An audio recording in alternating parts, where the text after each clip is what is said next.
These outfits just keep getting better and better, don't they? Hello everyone, it is me, W. Hansen, otherwise known as Wanson. You've already seen the title of this video.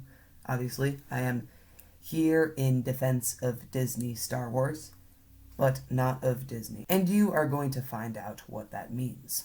So, now, however, I do acknowledge that I have recently realized that the vast majority of the videos on this channel so far are Star Wars related videos, but I do have a wide variety of future video ideas to cover that aren't Star Wars, just to make this a bit more of a variety, because this is not a Star Wars channel, this is just a fiction channel. So my quote defense of Disney Star Wars is going to begin by me going through each Disney Star Wars project. And by each Disney Star Wars project, I mean each live-action Disney Star Wars project, because I have not seen Visions, I have not seen Resistance, I have not seen The Bad Batch, and I have not seen any of the Tales, like Tales of the Jedi or Tales of the Empire or whatever. So I will not be including those. I'm going to be going through each live-action Disney Star Wars project by categories that we will soon get into. However, I've also decided that I'm going to try to incorporate a bit more editing into my videos. So here's a little intro. Enjoy the intro, please.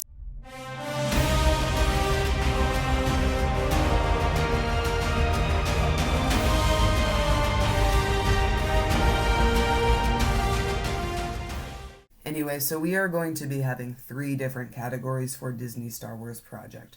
We have the sequel trilogy, we have the Star Wars stories, as in movies that end with the phrase a Star Wars story, and we have the Disney Plus shows. So first, we have the sequel trilogy.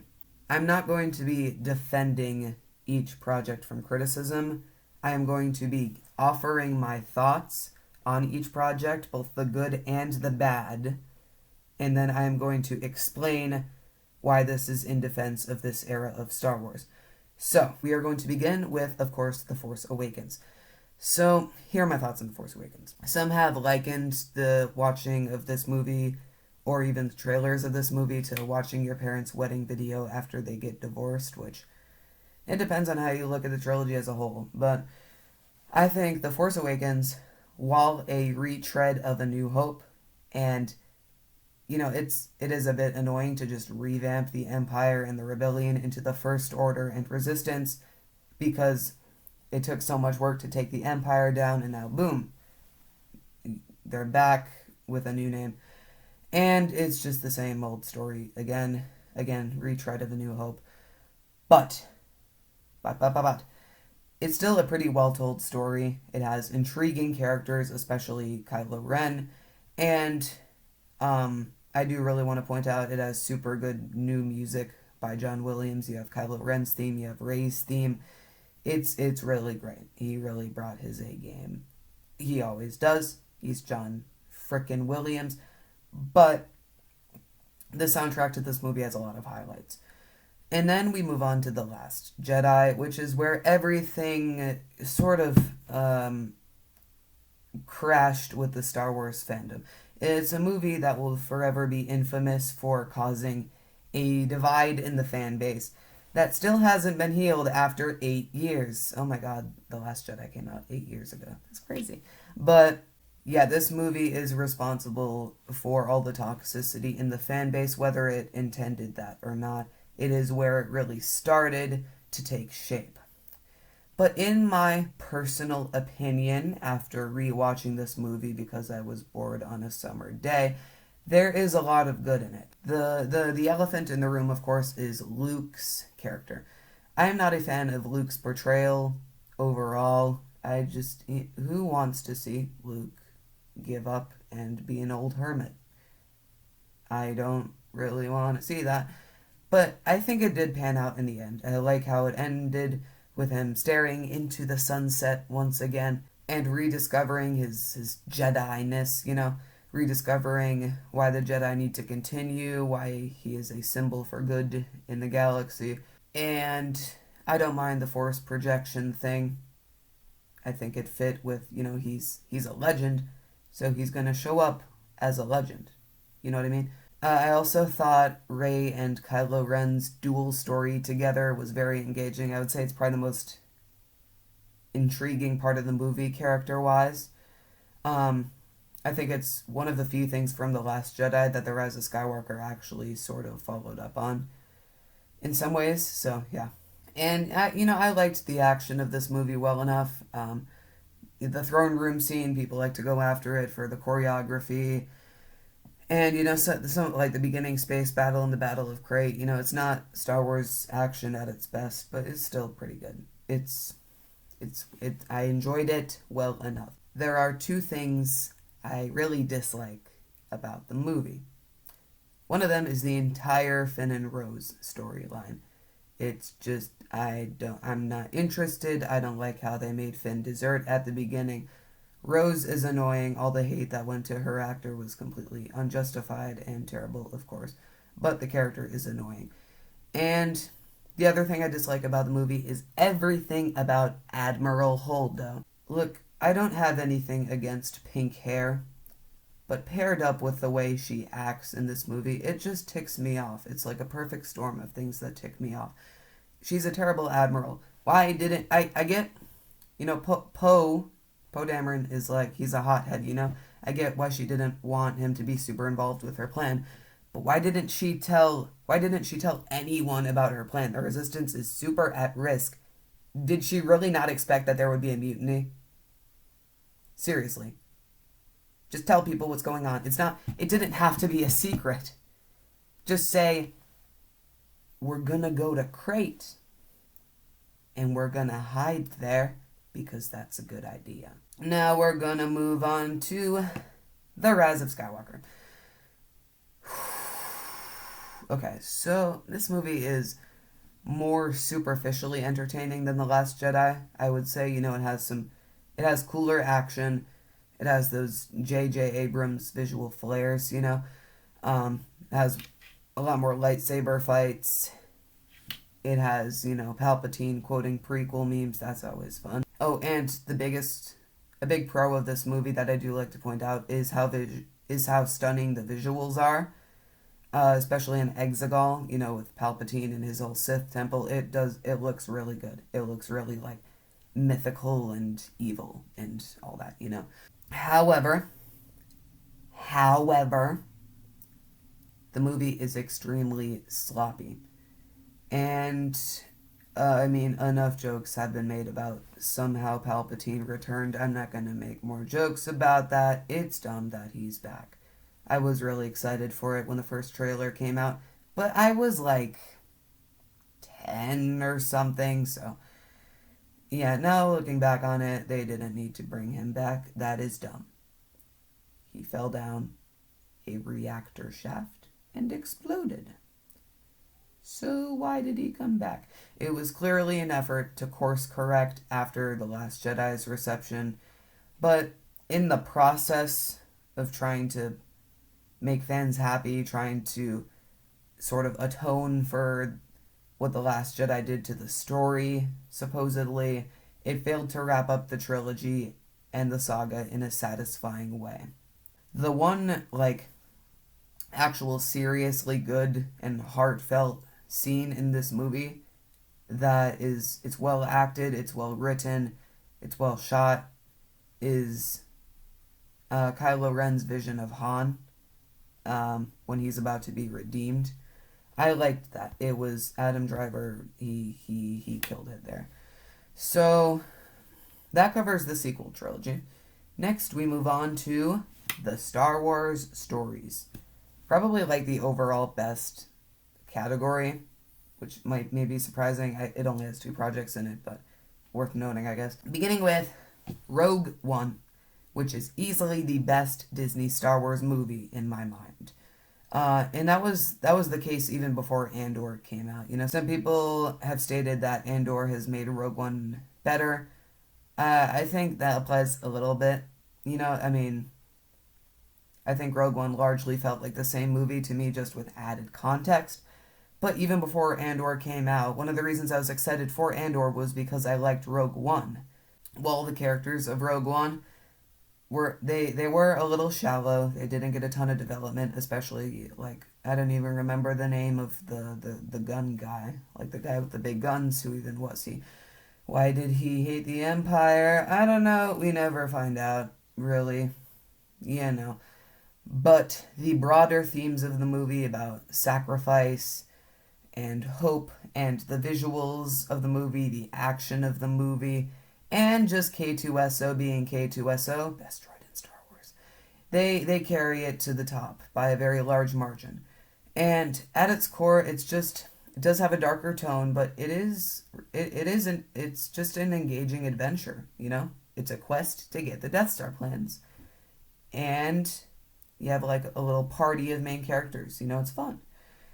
Solo, a Star Wars story, on the other hand, I can't really say too much about because I keep forgetting what happens in the movie mostly, which probably says a lot on its own. However, I will say that upon my latest rewatch, which was like a couple of years ago, give or take, I remember having had a relatively good time with the movie. I was left feeling good. I was like, yeah, you know, I enjoyed the past 2 hours. So Solo, it's alright.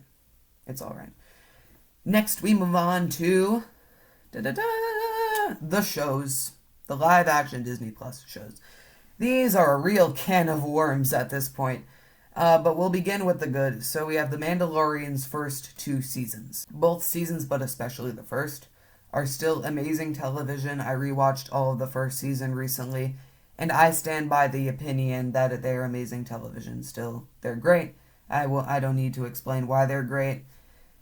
People loved them when they first came out. Some people have kind of turned on them after season 3 for some reason.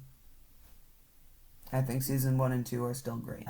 Season 3 took a pretty large dive down in quality, but that was driven primarily by how the Book of Boba Fett, which I'll get into in a minute, completely screwed it over.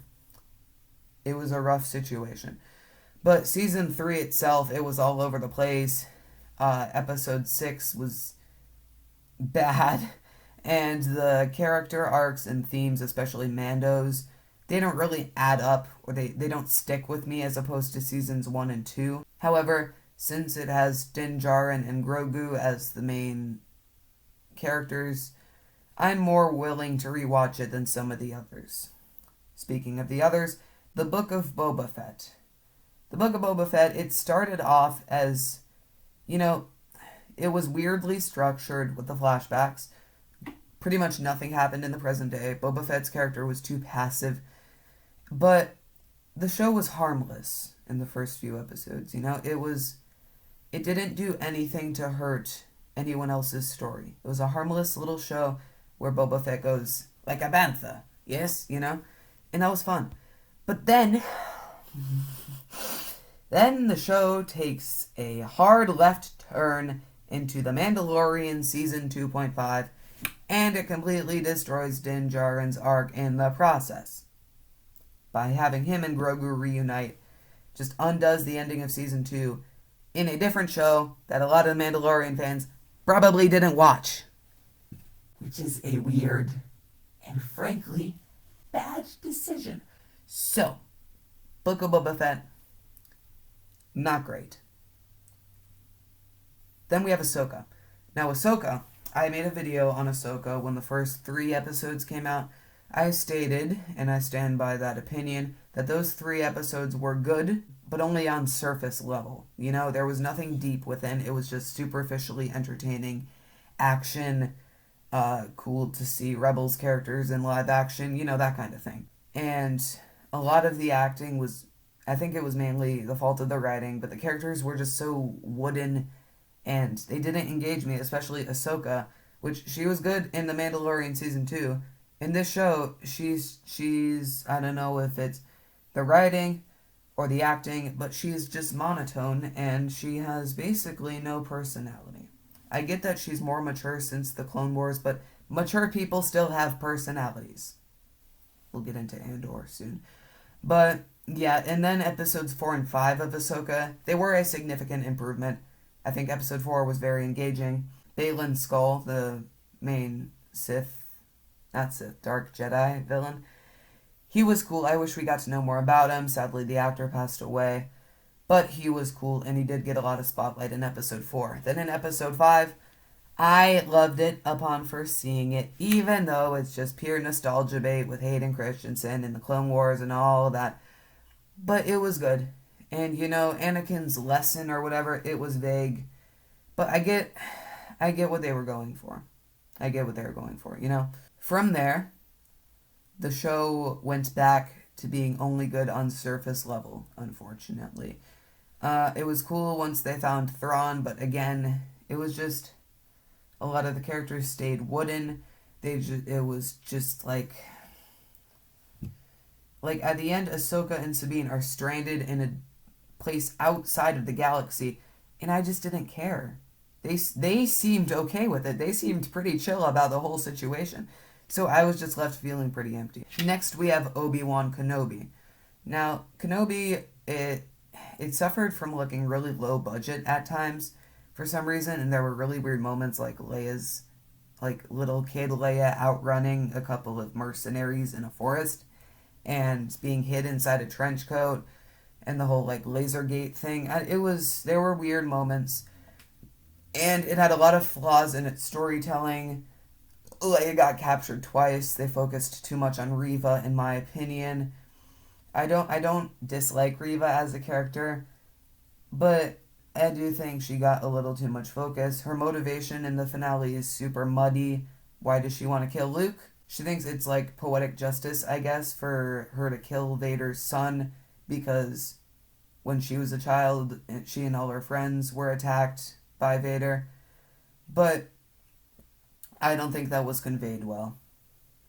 And Vader doesn't even know of Luke's existence, so it would have had no effect on him.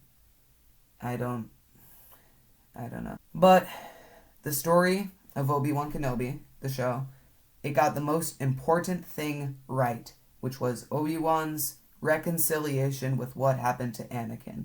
Ewan McGregor sold the performance. He did a great job with it. And I think that was the crux of the whole show, and I do think they got that part right. Not to mention that Vader was an absolute beast in the show. I mean, he was snapping necks. He was terrifying. He was great. He was great. My one gripe with Vader in the show is I think I've gotten conflicting information on this, but I'm pretty sure they used an AI re-speeched voice version of James Earl Jones because James Earl Jones was a lot older at the time. Rest in peace, James Earl Jones. But I'm not a fan of the AI voice. It sounds good. It sounds great. I just don't like AI. I've made 2 videos on AI on this channel at this point. But I feel like they could have just used the voice of Darth Vader from the video games, Fallen Order, or the one who voiced him in Vader Immortal. His name is Scott Lawrence, I believe. There are other people who can voice Vader. That's all I'm saying. And then the next show we have to talk about is The Acolyte. I'm not going to talk that much about The Acolyte because I don't want to, and I already made a video on it, and it's gotten worse in my eyes since then. It's a messily plotted, morally perplexing mess, and I'd rather not dive into it. It's not great. Cool lightsaber action, cool acting from Soul's actor and Kymir's actor, but that's about it. So, moving on from The Acolyte, thank God. On the other side of the coin, we have Skeleton Crew, which I think Skeleton Crew is a real gem, actually.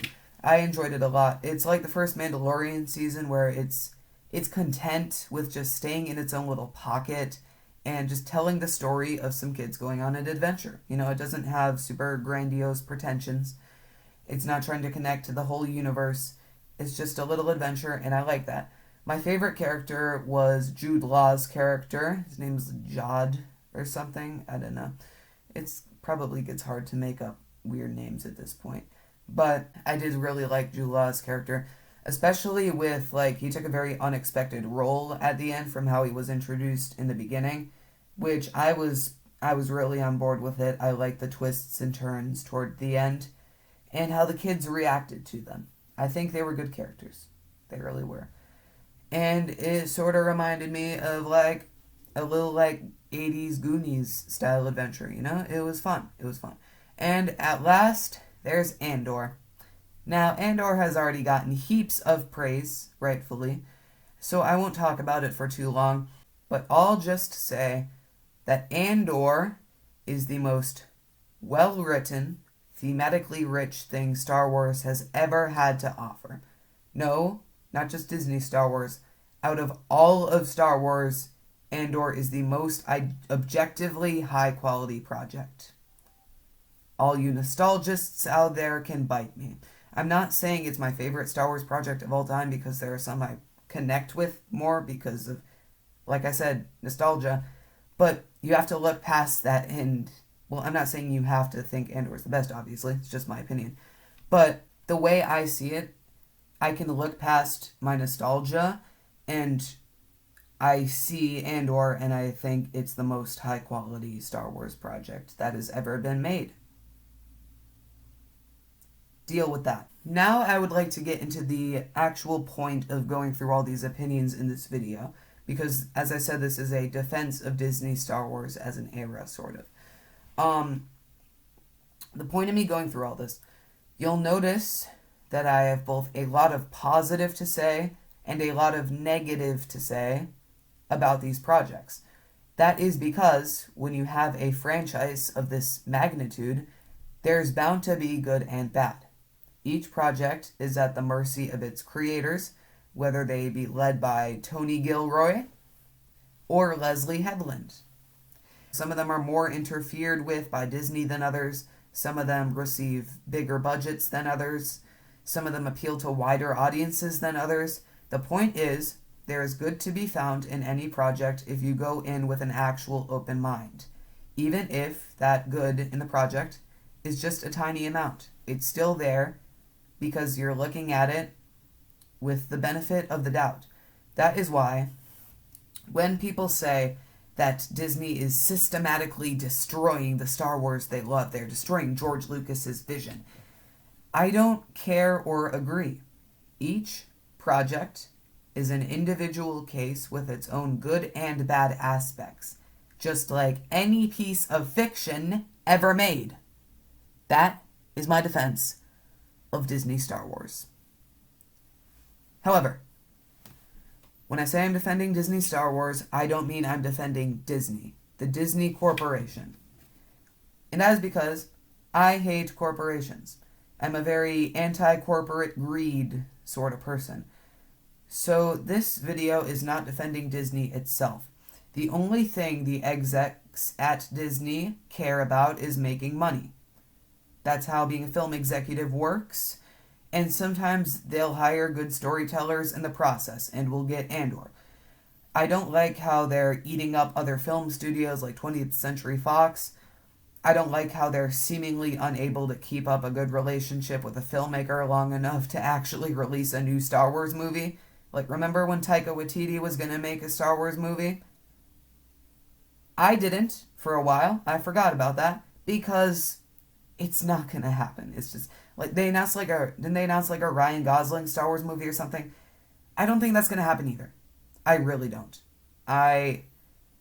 They need to get their act together with the movies. They really do. Most of all, I despise Disney CEO Bob Iger for his comments during the writers and actors strikes of 2023. I will put some of those comments like right here. They're just bad, and I don't like him, and I don't like his comments, and I don't like Disney, I don't like corporations, blah, blah, blah. They suck. That is why, like, in summary, this video is not a defense of the Disney Corporation. It is not a defense of Bob Iger.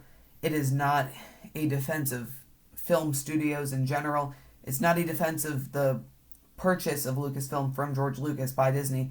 It is a defense of the Star Wars projects created after 2012. That is all. So, to conclude, I don't know, I kind of said everything I already needed to say. I guess there's not a ton of new Star Wars on the horizon. I guess there's The Mandalorian and Grogu. I really hope that's good because I care about these characters. I hope Season 3 and Book of Boba Fett didn't just completely screw over the entire Mandalorian story. I really hope it's good. So, now I'm going to play a little outro. A cute little outro. I hope you enjoy the outro. Bye! Ladies, I'm an escalator! It's going upstairs, so see you later!